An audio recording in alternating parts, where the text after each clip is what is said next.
हे पहा, या ठिकाणी दररोज सूचना देऊन सुद्धा काही काही जेंट्स मंडळी महिलांचं जेवण होण्या अगोदरच त्या ठिकाणी पोहोचवत आहेत. काही महिलांना आपली अर्धी ताट अन्न अर्ध्या ताटावरती ठेवून उठावं लागतंय. याची सर्वांनी नोंद घ्या. विनाकारण कोणाचा अपमान करून घेऊ नका. आपण कालपर्यंत प्रेमाने सांगत होतो, आज कोणाला प्रेमाने सांगितलं जाणार नाही. पाहुणा असू, गावातला असू, कोणी असू, सर्वांना जेवण हे भरपूर केलेलं असतं. 1000-1200 माणसाचं जेवण असतं. पोटभर जेव्हा संपत नाही, 12 वाजू 1 वाजू तरी तुम्हाला जेवायला देणार म्हणजे देणार, याच्यात शंका नाही. कुणी आजूबाजूला उभं राहायचं नाही. एक महिला, शेवटची महिला उठेपर्यंत सुद्धा तिथं कुणी जायचं नाही. साऊंड सिस्टीम चांगली केल्याबद्दल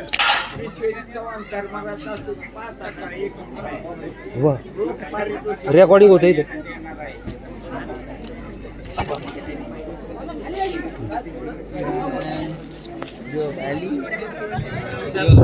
हे पहा, या ठिकाणी एकनाथ जासुदे यांनी आपल्याला काही सूचना केल्या होत्या. त्या सूचना थोड्या वेगळ्या पद्धतीच्या होत्या. त्यांच्याकडनं सांगण्यात थोडं जमलिंग झालंय.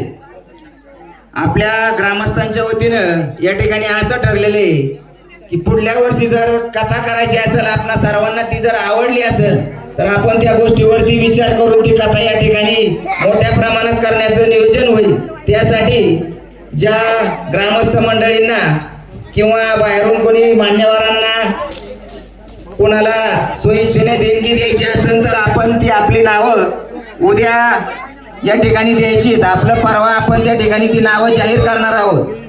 त्यामध्ये अध्यक्षाकडून सांगताना थोडी गलत झाली. कीर्तनाचा त्याच्यामध्ये काही विषय नाही, फक्त कथेसाठी हा वैयक्तिक विषय. कथा जर पुढल्या वर्षी ठेवायची असेल तर आपण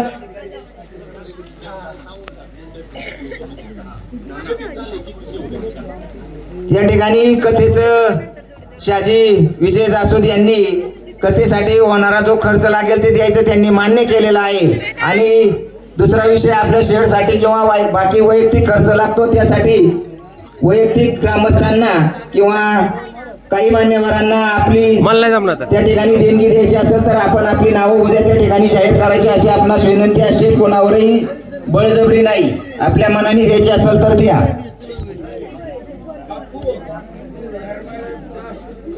तुम्हाला फोटो काढायचे, काढा ना. काढले या ना, फोटो काढा ना. हा, लाईव्ह ना, मग व्हिडिओ बनतोय. व्हिडिओ चालू आहे. व्हिडिओ होणार आहे. बघायचं चालू आहे. चालू या ठिकाणी विश्वजित दादा चव्हाण पाटील यांनी ही जागा या ना गावासाठी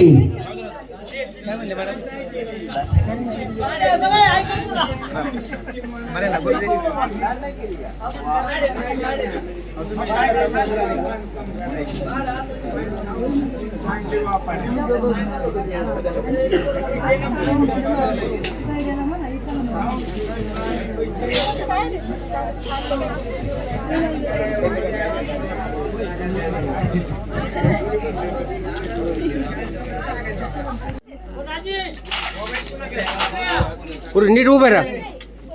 नीट राहा एकदा. एक सेकंदासाठी नीट उभे राहा ना. बरं बरं, याच म्हणजे हे करायचं चालेल.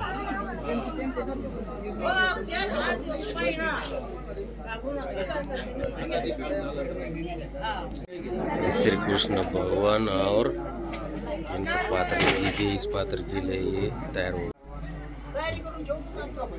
ये देखो श्रीमद् भागवत कथा के लिए ये पात्र तैयार किया था श्री कृष्ण भगवान.